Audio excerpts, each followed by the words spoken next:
Subscribe our channel and hit the bell icon for latest update. Hello friends, welcome back to फौजी के अल्फाज।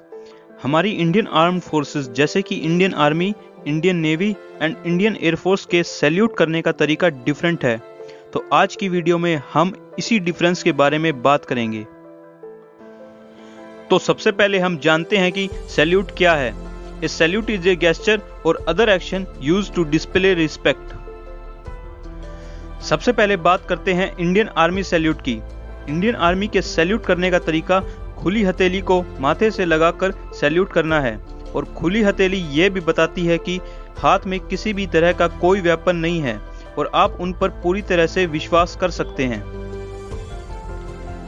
अब बात करते हैं इंडियन एयरफोर्स की। इंडियन एयरफोर्स के सैल्यूट करने का तरीका खुली हथेली को जमीन से 45 डिग्री के एंगल पर करके किया जाता है, जो इंडियन एयरफोर्स की आसमान की तरफ प्रगति को दिखाता है। मार्च 2006 से पहले इंडियन एयरफोर्स के सैल्यूट करने का तरीका इंडियन आर्मी के जैसा ही था, पर उसके बाद सैल्यूट में चेंज किया गया और अब वे इस तरह से सैल्यूट करते हैं कि हथेली जमीन से 45 डिग्री का एंगल बनाती है। एंड अब बात करते हैं इंडियन नेवी की। इंडियन नेवी के सैल्यूट करने का तरीका खुली हथेली को जमीन की ओर झुकाकर किया जाता है।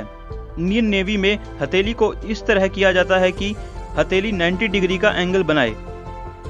ऐसे सैल्यूट करने के पीछे रीजन ये है कि सैनिकों को जहाज में काम करने से उनके हाथ ग्रीस और तेल से गंदे हो जाते थे और उनके सुपीरियर को ऑफेंस फील ना हो, इसलिए वो अपनी हथेली को 90 डिग्री एंगल पर करके अपने सुपीरियर को सैल्यूट करते हैं।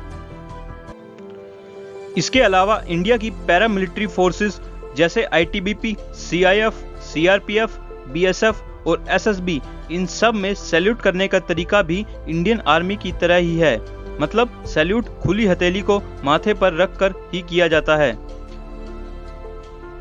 सो this is the reason behind different salute of Indian arm forces.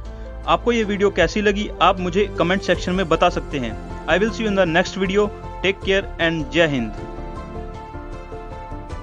Subscribe our channel and hit the bell icon for latest update.